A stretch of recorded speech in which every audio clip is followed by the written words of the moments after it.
सावित्री कर्मकार जगन अपन गुरु प्रति समर्पित है आज मौका है कि अगर गुरु एकरा सम्मान करते एगो सवाल हो आई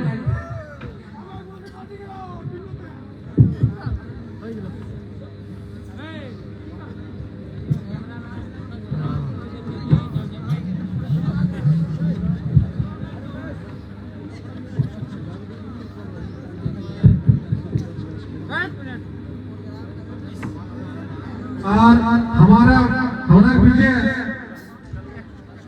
बांग्ला जगत का लोग है बादल पाल हमारे बीच में उपस्थित है हमारा कमेटी की तरफ से बहुत बहुत स्वागत है।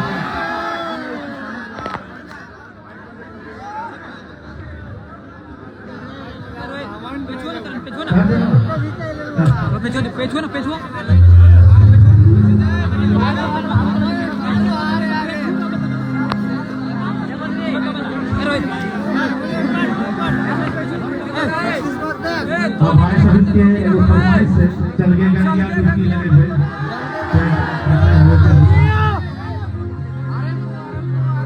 चल गए गाड़ियां डुबकी लगे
दीदी को आग्रह रहता है, बहुत बहुत धन्यवाद। स्थान ग्रहण करबे है एकर पीछे हमें आग्रह करबे एकर पश्चात ताकि हमरा क्रम में यही बरकरार रहते सांस्कृतिक एजेंडा तैयार रहते राजदूत महतो की दीदी को एक गान होते ताकर पर राजदूत आवे आते दीदी तरह से एक टुसुम गीत कर अपेक्षा करा है सभी ने तो टुसुम गीत गाइबा है। धन्यवाद।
विनोद बोले कि हम ये डुएट करना चाहिए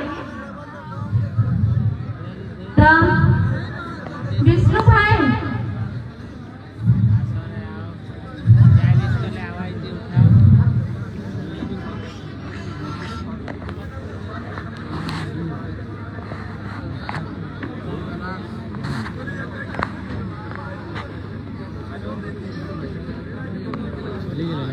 हेलो हेलो बहुत बहुत धन्यवाद दीदी बहुत अच्छा गान प्रस्तुत करल है सब मंत्रमुग्ध हो गया है पूरा हर्षोल्लास आनंदित है है सांस्कृतिक आयोजन तक आगू के बढ़ाए खातिर हमें बार बार आग्रह करे जे हमरा लोकगीत बांग्ला कर गाय बांग्ला कुरमाली सबे भाषा में गाना गायला अगर बापो एक जगह एक समय पर अच्छा सिंगर और बेटा और राजदूत मातो दा तोरा से मैं हर जाना विनती है विशेष आग्रह है कि आबे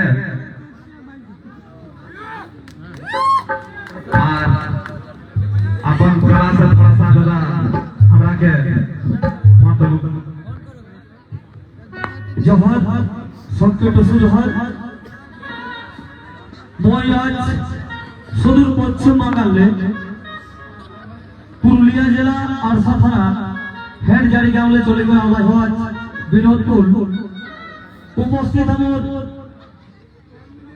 দাদা জয়রামদা উপস্থিত আমরা ঝাড়খণ্ড কবি জগন্নাথ মাহাতো আহে আমার প্রখ্যাত শিল্পী বাদলপুরা এবং আমার মহাবিদ্যা আরো বিভিন্ন সমাজকর্মী আমার বয়োজ্যেষ্ঠ গুরুজন সত্যি আমার সাংস্কৃতিক জোহার নম করে হন তো মই একটা বিশেষ কথা কহ একটা পুরখেনি কথা হয় কিরকম নোয়াগবাড়িতে শিয়াল রাজা বনের রাজা ভাগ আর বিহা ঘরে মায়া রাজা সমান সমান ভাগ আরে ভাই বুঝে হেন आज 31 दिसंबर तोहर तुसुल काहे करल गेले 7 जनवरी जेना टीमना तो गेल साक्षी আমবাগান तोरी खेले तोहर तुसुल काहे करे गेले आज हमर संस्कृति विलीन हो जाय सही लुकाई जाय सही तो মই आज के जे टुसु करबे आगा पता ई जे हमर डाक মই टुसु गीत कहब तो किरा को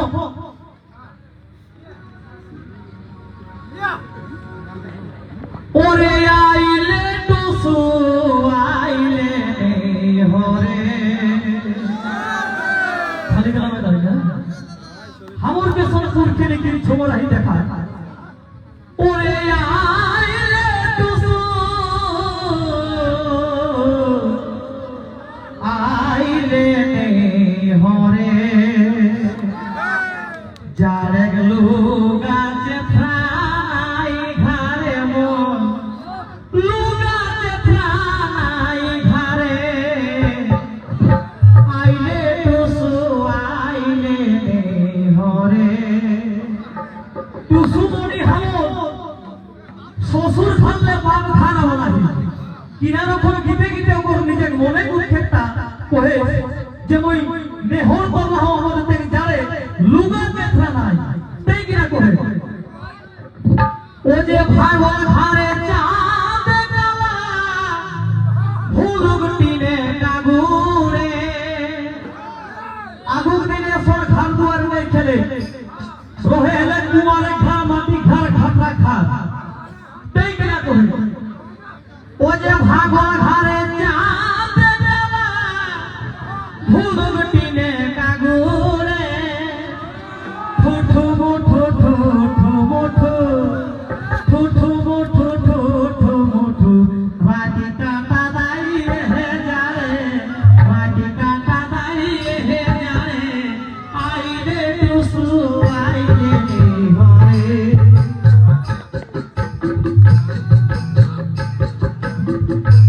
তো আরেকটা গীতে যা মোর ঝাড়খণ্ডী ঝুমুর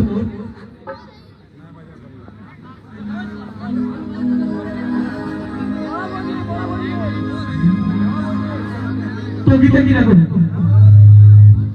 গীতটা হাতে বাংলায় দাও ওরে ঝাড়খণ্ডী রে ঝাড়খণ্ডী তোর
জমি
के क्या बे यार ओकर सम्मान करे खातिर जे बीएसएस कर केंद्रीय सदस्य अध्यक्ष हमरा निमाइदार राजा बाबू एक सालिन मैन और एगो एक्टिव मैन दियो सबसे सक्रिय निमाइदा और राजा जी, आप दोनों से आग्रह है कि आप यथाशीघ्र मंच में अपनी उपस्थिति दर्ज करेंगे और बादल पाल जी का सम्मान करवे।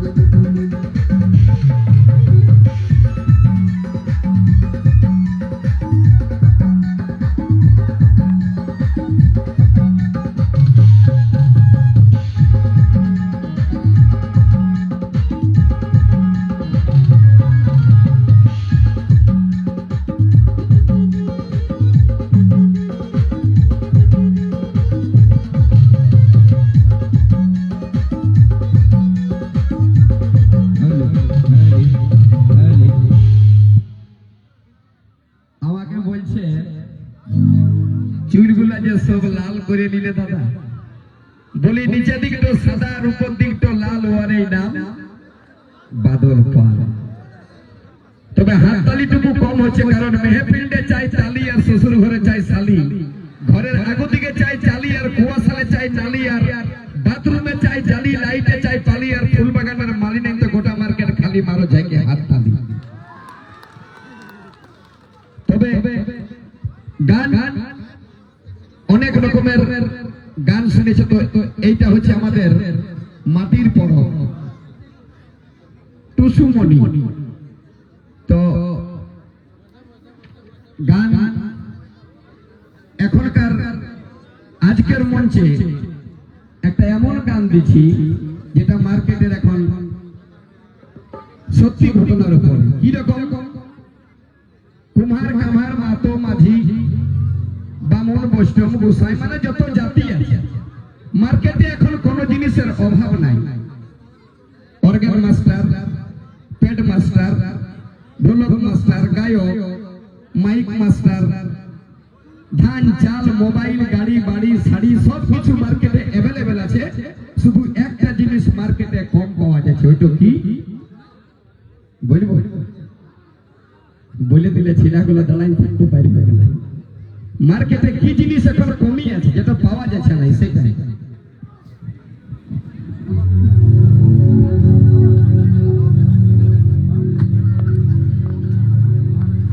কত ছেলের বয়স বুড়াই গেল, এ ভাই কি পাওয়া যাচ্ছে না মার্কেটে? দমে টাকা, দমে গাড়ি, দমে মোবাইল, বড় বড়। এখন আগে ছিল ছোট মোবাইল, এখন বড় বড় সাইজের মোবাইল, কিন্তু অভাব কি? কত ছেলের বয়স ফিরাই গেল, কত ছেলের বয়স বুড়াই গেল। দাদা অভাবটা কি?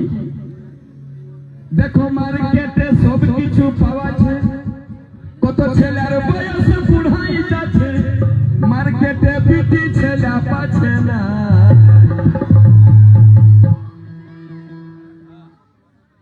এখন এটা তো ঘুষ চলছে। কেউ বলছিলেন আরে আমার বেটাটাকে বিহা লাগাই 10,000 দেবো, তার মানে কেন? ওই যে লুকাই লুকাই ডাক্তার ঘরে গেল। আমি একটা হসপিটাল খুলেছি, সকাল হইতে গেলে কেউ নেই, কেউ আসে বলে বাদল দা তবু চেক আপ করে বলে দাও না কি ছিলাম, ওটা বেটা ছিলাম না বিটি ছিলাম। তো আমি বললাম দাদা এটা লোকগীতেই বটে, এই গীতটা যদি লোকগীতে না আসে তাহলে আর কি করে বুঝবে? তো চেক আপ করে বলে দিল বিটি ছিলাম ওটা। তখন ওই যা ছিলা বাবাই বলছে তাইলে বাদল দা কত পয়সা নিবে তোকে ডিলিট করে দাও। এখনকার হসপিটালের সিস্টেম। আমি হাত জোড় করে সবাইকে বলছি, শুধু ঝাড়খণ্ডে নাই প্রত্যেকটা বাবা মাকে বলবো যে বিটি ছেলেকে কেউ পেটে মাইরে দিও না, কারণ যদি বিটি ছেলে না থাকে, এই যে টুসুমণি আমরা বলছি, বিটি ছেলে যদি না থাকে তাহলে বাদল পাল জন্মিত নাই। কারণ বিটি ছেলে হতে গেলে বউ হয়, বউ হতে গেলে মা হয়, আর মা যদি না থাকে তো আমরা এতগুলা দুনিয়ায় আসতে পারি। তা কি বলছে সাবধান? কত ছেলের বয়সে বুড়াই গেল মার্কেটে নিজের তো সে এখন বিটি ছেলে পাচ্ছে নাই। এইবার দেখ কেমন লাগে যারা লুকাই লুকাই বিটি ছেলেগুলো পেটে মারে দিচ্ছে। দেখে কেমন লাগে বেটার বিহা হচ্ছে নাই। দেখে কেমন লাগে বলে এখন দাদা কইলা পাচ্ছে না। কত বিটি কত ছেলের বয়স